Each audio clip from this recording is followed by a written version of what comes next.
Greetings, fellow travelers, and welcome to The Way of the Showman, where we view the world through the lens of showmanship. I am Captain Frodo, and I will be your host and your guide along the way. And today I'm bringing a very unusual episode. It's almost exactly a year ago when me and Gilligan and the wonderful Ivar Hackscher, who some of you might remember from earlier episode. He's an older gentleman, and we met on a very snowy and very slippery day down at the docks, and we went to a museum, and during the museum walkthrough, we weren't gripped enough by all the exhibits and the pictures on the walls, so we started to talk, and as we started to talk, or was it even Jay? I can't even fully remember anymore who it was, but we started to record the conversation because, as always, when Ivar is involved, there's gold coming out. So as we walked through the art exhibition, there was a constant background audioscape being generated. So as we're going through the different rooms, the soundscapes were changing, and then we went and had some food in the cafe, and that has its own ambience. So although normally these are always recorded in relatively quiet rooms, this episode might not be for everybody. If you like your audio clean, being sent through cables of pure gold to minimize the noise, then this episode is not for you. But if you're after the content, like in a good skateboard VHS tape back in the day when it was so grainy, but we didn't care what it all looked like because we were so interested in the content. And I do think there are some wonderful things in here, and somehow the soundscape kind of adds to it. So I'm going to put this through the automatic filter of my podcast uploader. So we'll see how it all turns out. I've EQ'd it to the best of my ability in my end, which is not very good. So let's see how this turns out. I hope you like this experiment. But you could also give her extra text about the knitting of the sweaters of the Hårfager's hair, etc., etc. And this extra thing, which is what we don't understand about this week, the extra thing that made it real or meaningful or sensible or whatever. We don't know how or what, but we have a sense, a feeling, and maybe it should rather be that we get more and more confirmed in this feeling, not that we intellectually understand what it was, but more and more that we can really slide into that atmosphere. Trust it or have faith. Yeah. Faith is what we're talking maybe. Yeah. But also with that you have the trust in the intent of the person who's there, that they are also valuing this particular moment and being present in this experience right here and now, and you're not sitting there. That's funny that you say that, because I think on the Ivar birthday week, there was, now that you say that, I didn't think about it, but there was some sincerity from our side to present it that not was imposed upon the participants and the audience, but we took it seriously, and we took them seriously, and then they took it seriously. That there was something about this, our attitude towards, hey, we're going to do a thing now, and it's going to be a real thing, and that kind of made it real. Like it's a self-fulfilling manifestation. Yeah. Do you know what I mean? I never thought of it like that before. But think of it also that we almost choose our audience. Not only the artists were selected, but the people who watched the shows were almost selected as well. Yeah, in one way, yeah. No, I know what you mean. Yeah. I mean, it was not something we sold tickets to all on Sunrise. Right. But we called this friend and that friend and that friend, and please be welcome. Yeah. So this with chosen audiences is not... I mentioned that also in one of the mails. That's right, you did. Exactly that. What happens when you have a specific audience that you have actually chosen? Yeah, because I want to talk with you. I don't want to talk to anyone. Yeah. And Right. if we more and more can talk to those we want to talk with, Right. with presenting what you are presenting or what we are presenting. But I leap off of that into this other thing of like, how do we find our tribe? Like, how do we get new members into the cult? Or you know what I mean? Yeah. Where it's like, this circle right now is kind of the most best thing ever. We could have another person here. It could be 4 of us, but how do you find the 4th person? And it's this weird, like, you have to be open to include new people, but it's also, you don't want just any 4th person here. It could ruin the dynamic and the relationship, right? Yeah. And I find that process kind of hard to navigate, especially going through life. Like, I found you, you found me. Now we found each other a few years ago in another level, and you guys found each other. That's very rare, I think, in my experience, but like, in general, I talk about juggling, and I think what we do, our interest in what we do, is very fragile and small community of people.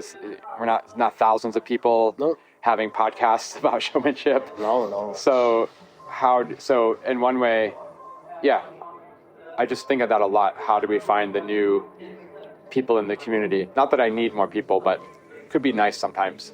There are people... Like when Luke died. When Luke died, that was a loss. Not just because our good personal friend died, but because it was like a quarter of the people who thought about juggling died. Yeah, I mean, when the one guy died, one of the corners of the room disappeared. Yeah. And so you're like, oh, that's kind of scary. Yeah, but in a way, it didn't disappear.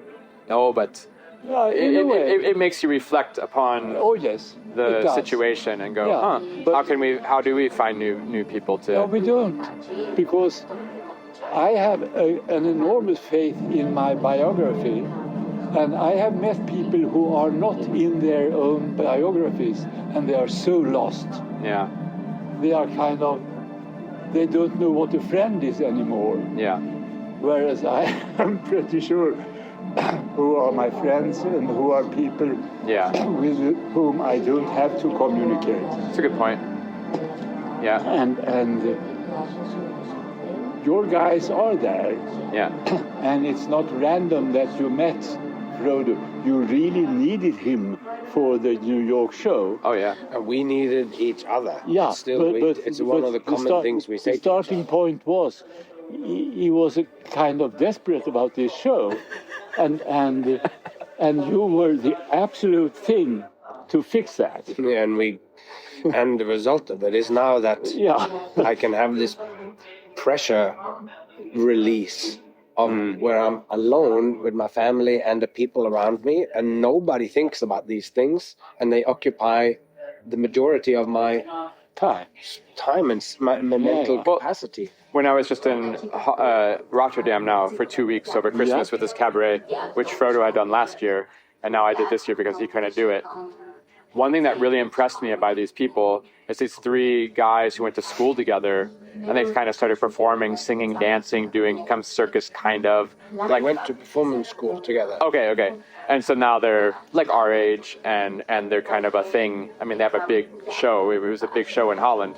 But the thing that impressed me was they have their team there. It's not just the 3 guys. It's the costume, the lights, the technician, the rigger, the stagehand. That's their core group that they've worked with since they were in school. Like a lot of them were there. And that really impressed me, that they had their team.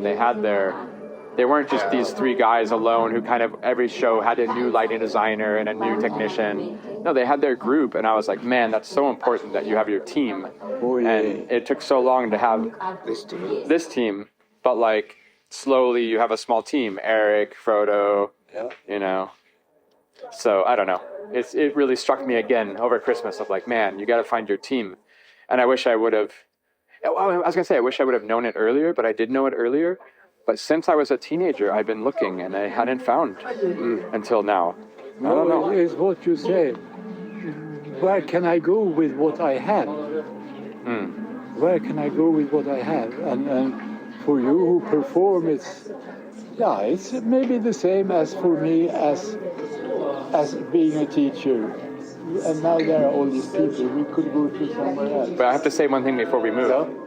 and that is I was in a hotel room a year ago, and I was filming a little review of a music machine, and the fire alarm went off. So I had to leave the hotel. And when I came back, and we were outside at midnight for like 45 minutes, it was freezing.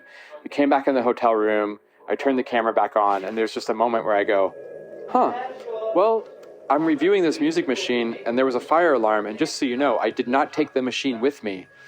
So I don't know what that says. Yeah. Like, what does that mean in terms of like my connection to this? Yeah. And I just wanted to point out that like we're here in this circle of terrible art, that maybe it wasn't powerful enough to overcome our desire to have a conversation.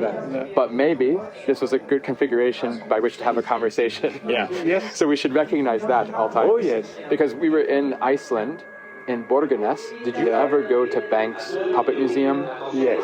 There was a puppet museum in Borgarnes after the tunnel going from Reykjavik to the west. And he told me about museum design. And I never forgot that, to really just notice the mechanics of how things are delivered in a museum, and the spaces and the flow and how the little white cards work and everything. He was real master at that. And he made a whole narrative of the experience of going through his puppet museum. And he was really fucking smart. Like, he's like, yeah, we walk in, and I blacked out the entrance room so your eyes start to adjust. But then as you turn the corner, there's a long hallway with a lit figure, and that's the first image you see, and it draws you in. And he had this whole narrative. But it wasn't bullshit, because when he told you, and then you did it, it worked. Like, you understood. Okay, Frodo, tomorrow night, because you leave on Friday. Yeah. So tomorrow's Thursday. Tomorrow night, there's 2 shows we can go to here in Stockholm. But we have to choose which one. They're at the same time. Okay, so the first show we can go to, it's this performer who has been working on this show for the past 10 years, every single day for 10 hours a day. It's called the 10-10 show. 10 years, 10 hours a day, every day. 10-10, 24/7. Wow. 10-7. And tomorrow night, it's the only time they're going to do it. It's the first and only time they ever do it. But 10 years of work. Tomorrow night, 8 o'clock. Okay, we could go see that show. But there's another show at the same time. It's actually Ivar's most beloved grandchild. Okay? But the grandchild, they're just going to put the show together tomorrow afternoon. It's a poetry piece, actually. They're going to write some poems maybe at like 5 o'clock, and the show's at 8 o'clock. What show do you want to go see? Well, that's a difficult thing, isn't it? Will either of them be recorded? No, but I think about it a lot, this question. Yeah. Because What is society it that matters? society tells us that we should go to the 10-year preparation show. But that's right. But that could be the worst show you ever see. And we don't know Ivar's most favorite grandchild. But maybe that poem that's written at 5 o'clock could be the best poem you ever hear. It's not that when you listen to the songs of Leonard Cohen. I just saw a documentary about this, that's why I'm thinking of it. Yeah.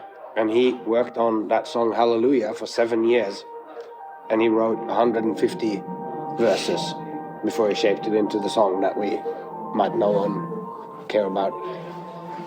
But some songs that he wrote, even though he says he is a man that revises his work a lot, some songs come out more or less fully formed.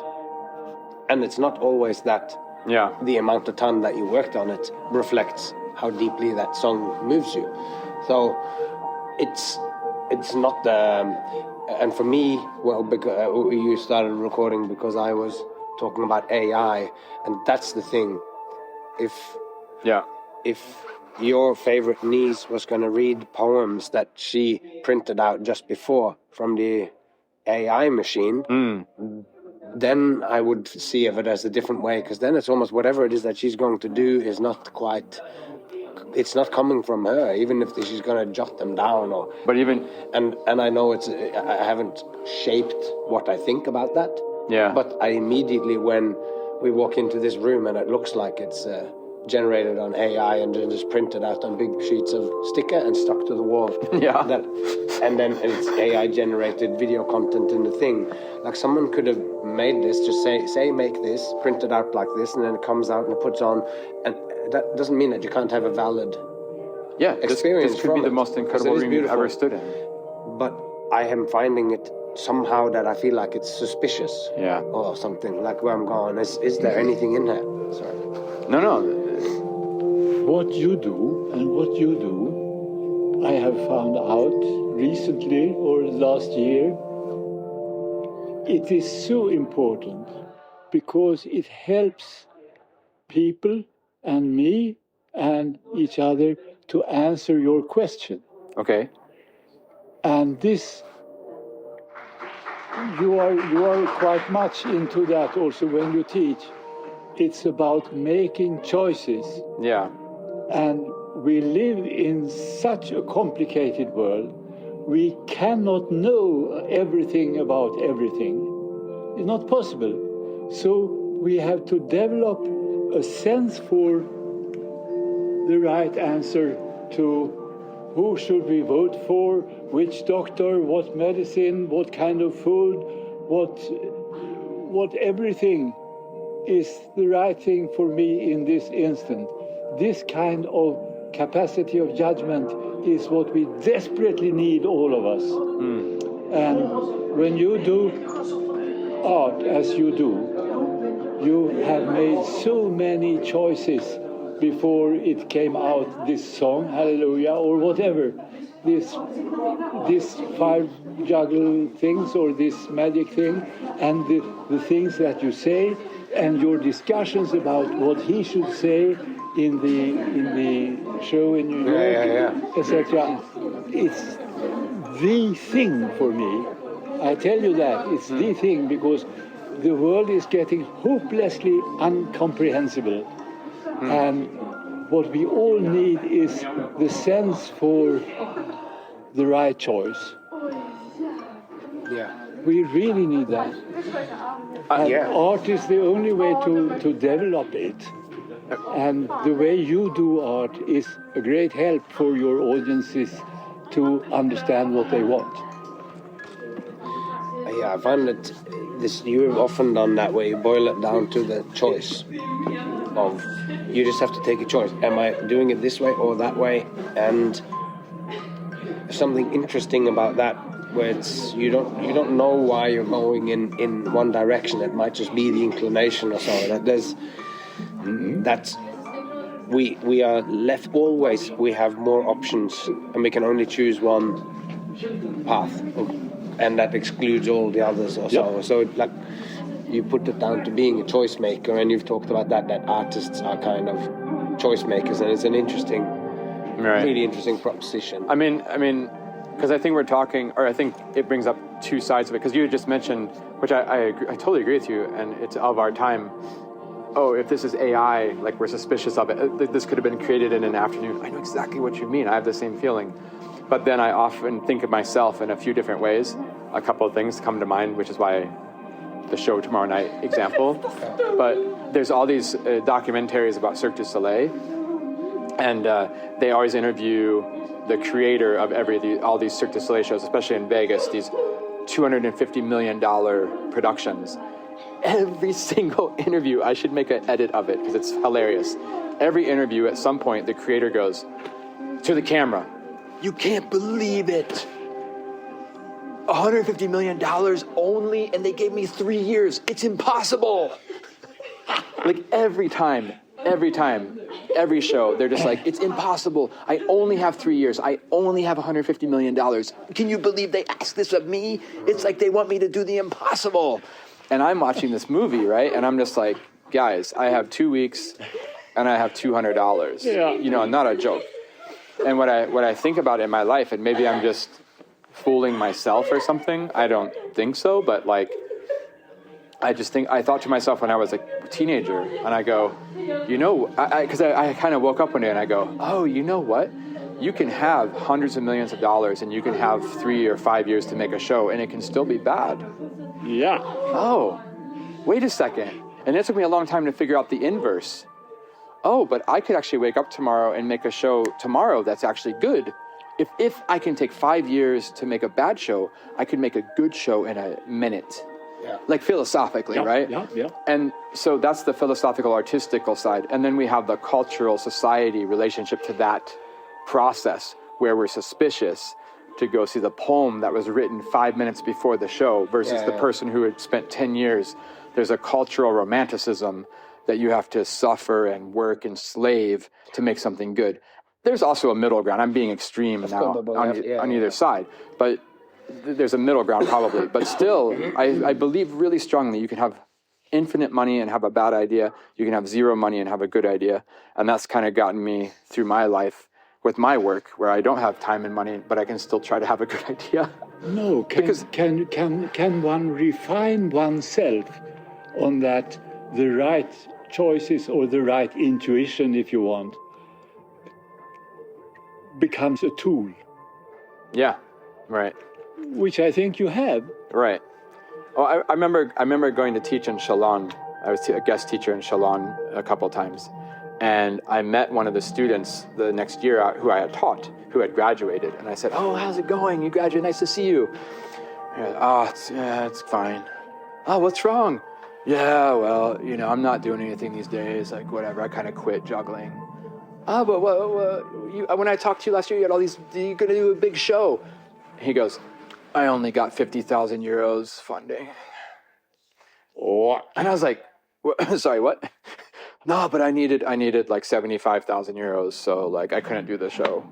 And in one way I know what he means, and I can respect that. Like there is at some point, if you're James Turrell, and your idea is, I'm going to have a room that people come into, like a temple, like a church with a hole in the ceiling, you can't really not have a room. And maybe you can transform the quality, like you can do it on a smaller scale, or with maybe it's just a piece of cardboard with a hole cut in it that you hold up because you don't have money to build a room. Like there could be different aspects of the idea that are possible. But I was so disturbed when I met that guy, this young guy, 20 years old or something. "Oh, I only got 50,000 euros. I needed 75,000, so I quit." And that I really think is, I don't know, that disturbs me. But I agree that there is a suspicion, if you haven't suffered for your art, if you haven't slaved for it and it hasn't taken a long time to make. But that's old time thinking.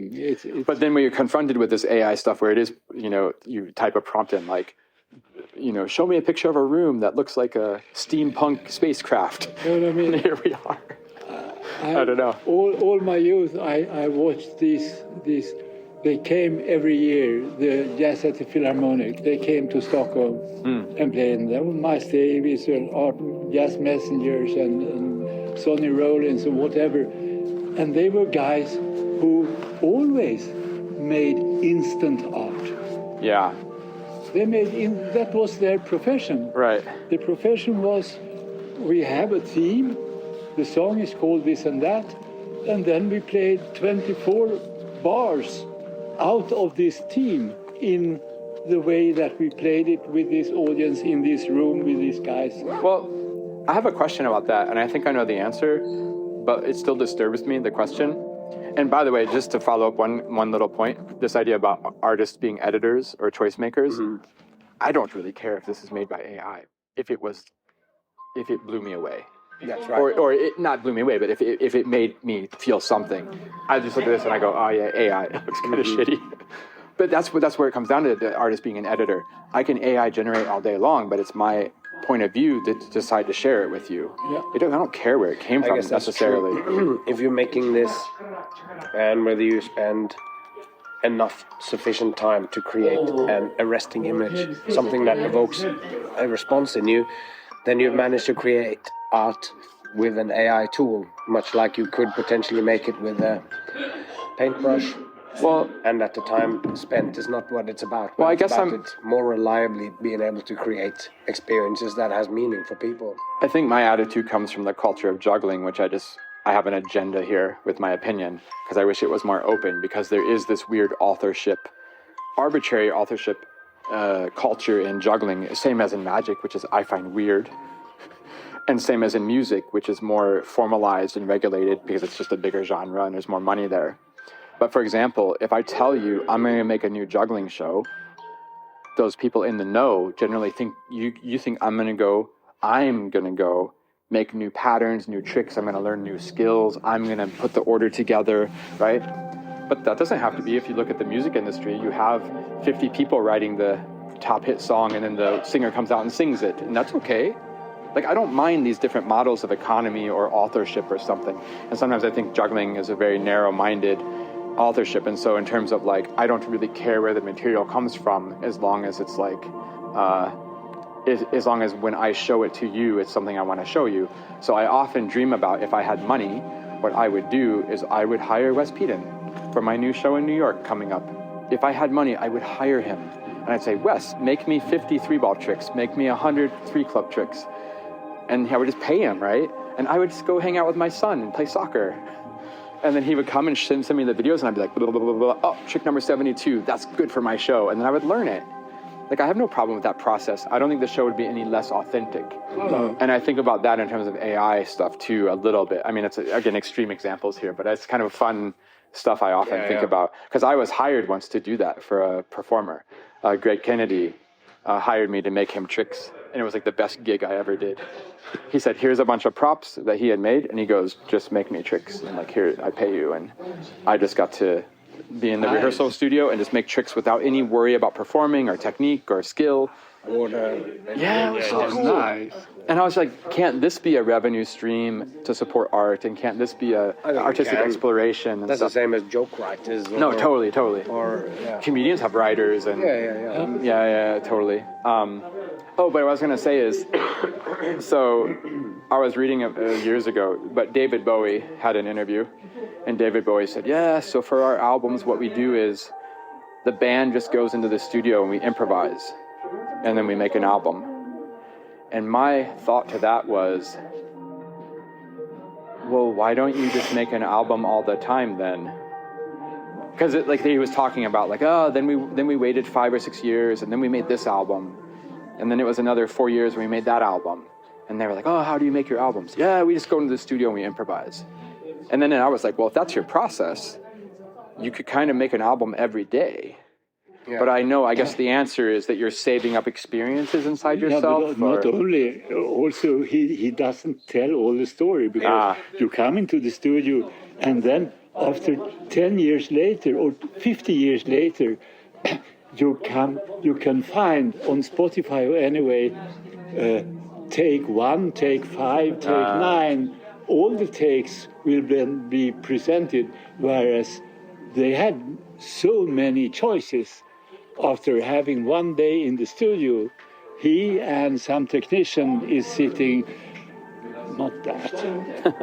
If we mix this with that, then maybe cut the snippet from here. So and put it together. So I think for me, when I was reading that interview or whatever, or listening, whatever it was, I was imagining the writing process of like, okay, we're gonna go record a new album. I have to write the lyrics, and then you sit there for 5 months writing the lyrics, like Leonard Cohen, 150 verses or something. But then it turns out from the story, he's like, no, we just went in the studio and made it up. And then I was like, well, if you're not putting in this legwork of preconceived or precomposed writing, you could kind of just go to the studio every year then and make an album, right? But then I was thinking maybe you don't, because you have to let it well up inside you. You have to fill yourself up with experiences, and then it all comes out in the improvisation. Yeah, but I think that in that same documentary about Leonard Cohen, he also tells he met up with Bob Dylan. Because Bob Dylan, the album that he made that had Take This Waltz, and Hallelujah came out on an album which the record company Columbia in America had paid him to make the album. And then the boss, who didn't like Leonard Cohen, said, thanks, but we will not publish it. You get your money, everything, but we will do nothing with it. And then the song became this obscure thing that now is one of the great hits, but it was actually sort of killed by them anyway. Bob Dylan heard it and loved it, played it in his shows, and they had a conversation where Leonard Cohen says to him, he goes, oh, and then I worked a long time on that song. I worked for 2 years. He lied because he thought it was so much. He thought it was too much. And then Bob Dylan said, "Oh, this song, like Rolling Stone, I wrote it on the napkin in a taxi ride to the airport." And later on, Leonard Cohen goes, "I lied to say it wasn't 7 years, it was just 2." Yeah. And then he worked out this song had also been in development for a very long time, Okay. but they both lied in their own Right. like to create this myth of how I created it. It was given to me by the muse. I just throw out the greatest hits of the of this century in the back of a cab, and the other guy goes, "I did it. I put a lot of work into this song, but he didn't even dare to say how much it was." So they're both sort of lying about that process of how long did it take. And me with my book that's based on my poem that came to me, I wrote it down in more or less one go, but now I have in the past, now when I'm writing it, I go back to other things and I see this line here. I had written that in 1997, and it's in this book that I published just in 20 copies or whatever. This idea is there in Norwegian, but in like all the stuff that how I did. But then when I wrote it down, I did write it in one moment. Yeah. But it was from all your of the things I had never had before. Yeah.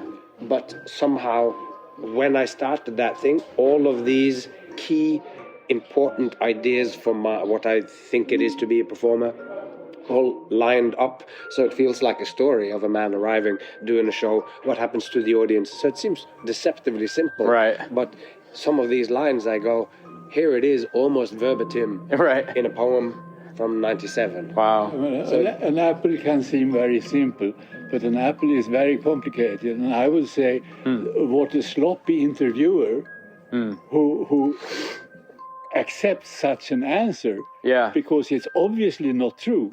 But I mean, you could also... No, I hear you. I think so too. Yeah, there's something going on there. There's much more to...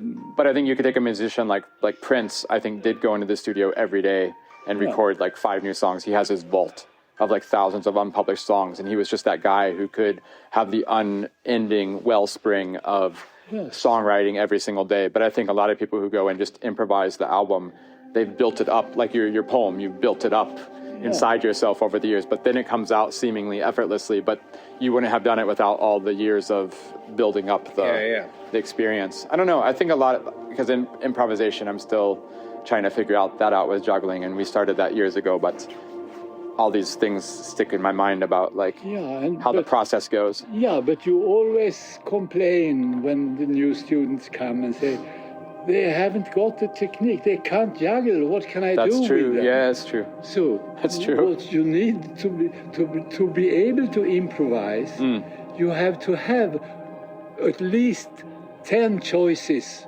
for every move. Yeah. And when you are the artist that you are in a bad situation that you have 500 choices. Yeah. Which is really needs some work then. Well, then you hone your intuition, and then your intuition just guides. And then you are back at what you talked about, where, because you can be bad at improvisation and you can be good at improvisation. Sometimes you go out and it feels like you're making this up in a moment. Yeah. Sometimes you go out and it's a transcendent experience. Yeah. So these people who are good at improvising are good at taking decisions. Yeah. That can include other people and whatever. So maybe it's a funny thing. Imagine yourself as an exercise that you go out and you know the cascade and a full shower and reverse cascade, and you just know those 3. Go out and improvise with those 3 tricks. Yeah. Like how, like when you go, okay, now I'm going, I have 2 things I can do. And then once you've gone to the next one, am I going to go back to the same one again or to the new one? So you're improvising, but only with 3 things. Then you're going, it is improvisation because I'm taking a choice all the time. Yeah. But outwards, it looks like something else. And then when you're 500, and that's the thing with magicians, where you can buy a magic trick. You buy it in the store for 60 kronas, and then you get a special card that you can do a special thing with. So you can maybe own 100 tricks. But the very good magicians often only have 6 tricks that they do that can blow you away. And the good magician is the one who can take out of all the ones that are possible to choose the 6 ones that you can do. So you can do 6 impossible things before breakfast, and it will be an amazing thing. Right. Maybe that when you have created all of those, like you created all those tricks, at least you have a relationship to it, so you can take this kind of choice. But if you've bought it all and it's lying in front of you, you don't fully know them in that way. So it's more difficult to make those choices, which is why there are so many bad magicians, because you don't quite know it. So you show the mechanics of it, but there's no soul to art. it. Then maybe you're at the level with AI. You just made this picture. I made this picture here. But I didn't.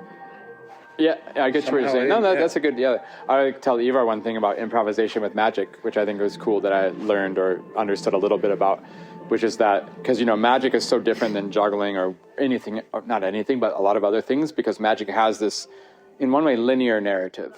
Yeah. Here's a card. Now it's gone. Now it's back. Like that's a pretty clear storyline. Yeah.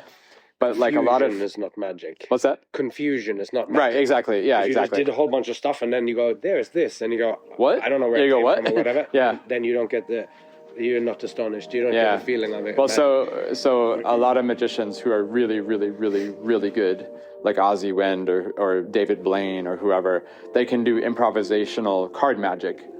But then a technique, or Danny D. Ortiz, right? Yep. But correct me if I'm wrong, but the technique is you don't tell the narrative till kind of later, because that way you can improvise. So I just say, take the cards, shuffle them, give half to Frodo, you shuffle them, you take a card out the middle, turn it upside down, put it in Frodo's pack, blah, blah, blah, blah, blah. At the whole time, I can just be observing what's happening, and in my mind, I'm concocting the story, but I don't tell you yet what's going to happen ahead of time, because most magic tricks you do tell ahead of time. You say, okay, you're going to take a card, I'm going to put it in the deck, and you're going to find it. Yeah. Well, now we're stuck with that. Yeah.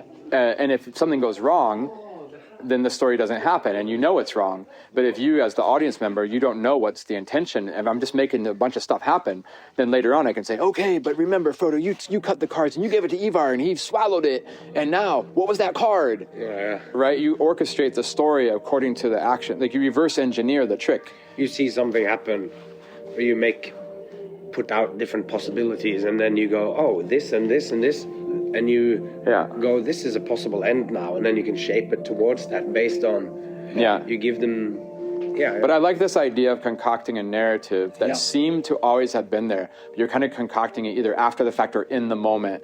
And in the spectator's mind, I think, at least even when I watch magic, I don't know magic well, I still take it, like when Danny D. Ortiz is like, and then if you do this, it's your card. And I take it for granted that I take it sincerely. Whereas a magician goes, oh, well, actually, he never doubled down on this or that. And then just in the moment, he found an out or whatever. I think this is also when you're writing, writers, authors who are writing a story. And then say in the first draft, you write the story to see what's going on. And your second draft is to make it look like this was what was supposed to happen. Because at first it just happened, and then you go, now I need to put a little more motivation. I need to plant the seeds, because now you've read the first draft, and it's not a particularly good story, but it went from she started here, and then this happened, and it ended there. And then you need to rebuild that whole experience of the reader or of the what happens in the story. You weave it deeper. So that the seeds of this and the seeds of that is planted, and when this comes, you are referring back to all the other things. So it's like, maybe that's what we do with our memories when you're going through life and something happens, and then I don't know exactly why it happened, but then when you look at it afterwards, then you start to tell the story about what it was, and then that was what happened. Right. But there was actually many times along that way, if you talk to somebody else's idea of why you did this choice or what happened, they will have a different story about exactly the same event. Right. What happens, this happens in life. I mean, I was thrown out of the school as a teacher. I was thrown out by my colleagues for this and that reason, which is the reason that I eventually started a painting school, which is the reason that I eventually became a master of the Circular professional program for students, for circus students. So what was a catastrophe in this time, when you read the book from the other end, it was what helps me here to see you guys. And if you can create that kind of thing, I really buy that. Don't tell the story in advance. Make it up afterwards.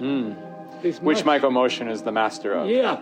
He's the master of creating a mythology. I think so is David Blaine and some of these other people, where it sounds so incredible, the story of how he made something, but it's only in hindsight that he connected those pieces up, and his process is the same as ours, just to say. Which again, going back to our earlier conversation, is all the more incredible. Yeah. Because he's just like us. He's not a magical dude. The story's magical, but then you hear, oh, he also just stubbed his toe in the dark, and it's like, and that's when I discovered the thing. And you're like, I could have done that, but I didn't. Oh, damn. Like, it's so amazing. Some of it I also think comes from when you have made a piece, when you've painted a painting or you've made a magic trick or whatever, if you can take that step that you go outside of it, like what I have done with this poem that I'm writing about. I'm looking for the depth, and some of it I knew what it was about, and some of them was a little bit more unclear. It might just have been the truth of it, might have been that it's a linking thing, linking these two ideas that I had. But then within taking that bit seriously, and you go look at the poem as if it's each stanza has levels of wisdom, then I find it there as well. Like when you go into something and you take it seriously as a work of art, then you will find depth and you can tell other people. And the truth is that maybe it wasn't there when I wrote it, but somehow that wisdom was in it anyway. Right. And that this, when Michael Motion tells the story, or right. when then he tells the emotional truth of it. And just to finish that, it's when my wife, who I love very much, when she's going to tell any story about something, and it happens particularly with numbers, but then she goes, oh, and when we did this fundraiser, we made $500,000. Yeah. And then I go, well, this is an emotional number, because what you're saying is it was a lot of money. Right. But it was $70,000 we raised, right. which is an extraordinary amount to raise for a little Waldorf school. But it felt like 500,000. But when I tell it to you now, I need to say a number so that you can feel. So you can feel the feeling of what of how impress much upon it was. you. That when we looked at it afterwards and we went, oh my God. Yeah. We made $70,000. That's right. like 700,000 or more kroners. It's unimaginable that we managed to do that. Yeah. This little gang of people, and to be able to get. And she has never used that because she knows that. But it's. She doesn't make mistake that particular number. But sure. It's an emotional number, and maybe when Michael Motion is telling the story of the triangle or the contact juggling, he feels like he needs to tell the emotional story so that you grasp how great this thing is or was. Maybe, or so. And so you sort of you're trying to match it with it, and that everybody tells. Bowie says, we just went in and then we just made right. on Mars. Okay, yeah. That everybody tells different stories. Right. Oh, I came up with this song in the back of a cab just because he's just shared. I spent 2 years, but he was afraid to say he actually spent 7 years and he cared about it so much. Right. And everyone is lying or telling some kind of emotional truth to that person in that moment. Emotional truth. I really like it. Rolling Stone is absolutely a song that could have been written on the backside of a book in a taxi. And there are other songs that could never have happened like that. And when I very often lie in that way, I have to tell what happened, this or that. Then I'm never on the letter of how it was. Yeah. I'm always on what I really want to say. Yes, that's right. It's about the meaning of the reason why I'm telling this story at this time necessitates the numbers to be like this and the people involved or something and it's to get the truth across to you now. Yes. Later on we can go, the numbers were different, or it was actually, this happened over 3 weekends, but I make it into one night where we had all this conversation and it becomes a magical situation. Yeah, sorry. No, now you made me realize something, I think, because Michael always had a public version of the story and a private version. The public version was always the romantic, crazy, fantastical story, and the private version was the mundane, I stubbed my toe in the dark, right? And I was always a little bit skeptical of like the public version, that he had to always aggrandize the work, because I think the work speaks for itself, and he doesn't need to pump it up. But he's not telling it to other people. He's telling it to himself. Yeah. And that's cool, because he's the only person who said, I want to make juggling like Michelangelo.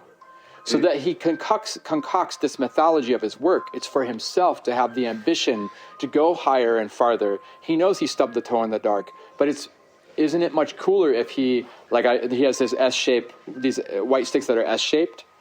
They're made from John Kahn. John Kahn and Michael used to live with Brian Henson, Jim Henson's son. Oh, yeah. They used to share an apartment. And they would just smoke weed all night, and John would carve shapes. He was a sculptor. So he came to Michael one day. He's like, hey, this shape's pretty cool. You could use this. And Michael's like, okay. That's the story. That's the real story. But as Michael tells it, he's like, I was driving through the desert in Arizona in a car, and I looked out the window, and there was roadkill and the rib cage of the wolf. These curved white bones. I mean, when he tells it, you get goosebumps. It's chilling. But that wasn't the story. But if he tells himself that, he elevates the work to this... His own journey, his process becomes a heightened sort of velocity, right? And I think that's cool. Yeah, and also the shape, which is actually there for anyone to see, gets its kind of costume or kind of... Aura. Aura, yes. Yeah. And without the story, with just the part 2, the object kind of loses a lot. Yeah. That it needs, because when he performs with it, it's it's there all the time when he performs. Yeah. But he's not now performing, he's talking about it. Yeah. And then he has to make it as beautiful as when he works it. Right. Wonderful. And right on. It's and that with just what you described, we encountered a lot when we were speaking the manuscript of Reflex out loud. We realize so much of the time you can simplify it. Because to get the idea across and for it to make sense on the page, we needed 300 words. Right. But once you got out there on stage, sometimes we could cut half of it. You lift up the balls, and that whole minute and a half of talking is done. It in the space. As soon as you lifted those up, we go, that's unnecessary. Yeah. But we needed to write that first, so that when you pick up these balls now, you are in a sense saying those things in a way that you pick up the ball. But Frodo, it was so fucking crazy, because you told me all that shit would happen before it happened. You're like, this is how it's going to go, Jay. We're going to write all this stuff, and then when you get on the floor, you're going to pick something up, and we're going to cut a bunch of text. And like, I didn't not believe you. I just never experienced it before. And every single thing you said that was going to happen ended up happening. And I get it in retrospect, like, and I understand going through that process now. I go, oh, that's what Frodo meant. But at the time, I couldn't even fathom what the hell you were talking about. But it was so funny. You were so, it just really, it became a... Yeah, but it's not that I know that those things are going to happen, because if somebody else does it, how their process goes, I don't know. But you invited me to take you into my process. Yeah. And my process is always like that. I write and I think so much, and then I go into the space, and then I realize that I have too many words. I see. This is the message, but I needed those words to know what it was that I was trying to convey. Right on, yeah. So it's maybe when Michael does it, or when a writer does it, they write first the first idea, right? But then their second step might be that because they just write it on a napkin 6 different points, and their writing of the show might be to expand those ideas into something on stage. But my thing, which you and me agree on a lot, is to come into the space and have a clear idea of what you want to express, and then look at how can I express those things. Some people come into the space with nothing and goes, what should we do? Now what should we do? Yeah. And we haven't got that time in our life that we can spend 40 hours and go, I have made 1 minute of material. Right. That show is in 2 weeks and I need 40 minutes. I don't have that luxury, so I have to be prepared when I come to the space. Yep. And be ready to cut and change and open for everything, but I need to have it, this could happen. Yeah. And then you go in and you go from the possible, and that concretizes, and that's usually less than to the actual. So they have all the possibilities, and then the actual is the actual, is what you actually do. Okay, now we've talked for so long, curtain goes up, are you there? Right. Coming in? Right. Is the props there? Now we need to take those choices, and that's like the actual choices. And Yeah. we often end up spending a lot of time talking about the possible and the abstract. Because our everyday life, or for me, I'm going around and I need to have a two-hand show, a suitcase that I have, and then my speaker and everything in the other one, so I can roll in and do the show immediately, because when it is loaded with 500 difficult choices that I made before I come in and drop it, or if I just come in and drop it, and then in the second case, when it is thin, when the thickness of all these choices that have taken away all this stuff is not there, then there has to be some kind of genius that makes it as bright and lightning. And from where does that light come? I mean, most artists, there is not genius, but there is labor, there is work. Right. You work, and all these choices are there. But then there is also this guy who comes in and whoops. And where was that? From where comes that? Yeah. The quality of that? Yeah. I do not know. Yeah, I mean, there is the cultural romanticism of like lightning striking the genius, and you just spit out the song, and because it was a lightning strike and a napkin in the back of the taxi, there's a truth there, because that's how we like to perceive art being, like it just came out of me, it was just poured out because I was struck by lightning, and it's not romantic to be like, oh, it took me 7 years to write 150 verses. You're like, oh well, and then in the end, I only used whatever it is. And you're like, are you sure that's the good one? And like, you really took 7 years. You're not very talented. Like, if you had to take that long. No, but some have talent, some work. Wes has talent. Yeah. Yeah. Eric has not talent. He works. Yeah. It's another kind of guy. Yeah, I hear you. And in hard work, you also go, the harder you work, the luckier you get. So there are moments of inspiration for the hard workers too. Oh yes. Right. Yes. So it's always a complex thing, but it's totally true. Some people come into it with, and this is some people come in with a kind of genius, and some people have the 10,000 hours where you develop a kind of genius by sheer will force. Yeah. You get yourself to the point where one guy can actually see the 500 tricks when he's juggling and take those possibilities in real life. Others go in and they have the list of the 500 tricks, and then they make choices. And I guess some people are intuitively good at taking those choices. Yeah. In what I think then becomes a meaningful or pleasurable, if it's talking about performance, in a pleasurable way. And or same with improvising on guitar, that people feel like when you go on a journey with it, we can follow you, and it's meaningful and surprising. But isn't that Socrates and the slave boy? Socrates is having this discussion with his friend, and they are talking about this. From where does it come?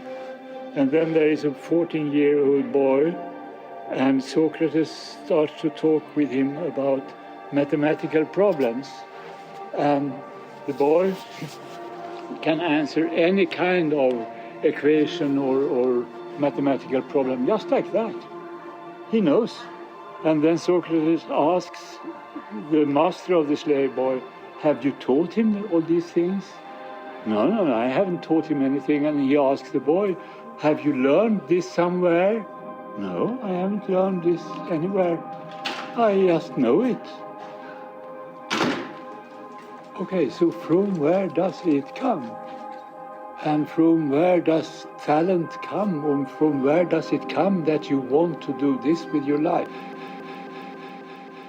In a way, which feels to me like I'm afforded a possibility to tell greater truths than the tricks. Yeah, but the performing in itself tells something. You are acting more or less freaky, but at the same time you are so normal, so human, so kind of like me. but you are doing very strange things. So maybe it's quite in order to be strange. I can feel that I'm human even though I'm having these things or whatever I have. So the activity is a narrative. That's a very powerful thing, and I haven't quite thought of it like that, because I'm so word-based in my approach to everything, so thought-based also. Which makes it possible for us to talk about what you are doing. Great. But I am for that the activity tells something, be it juggling or climbing through rackets or swallowing swords or whatever. It is the combination of these two. It's also, that's it. Don't tell the truth. Tell the options, the possibilities. Open up the world for them. It opens up for us. Not that you tell guys, open up your minds, but you open up their minds.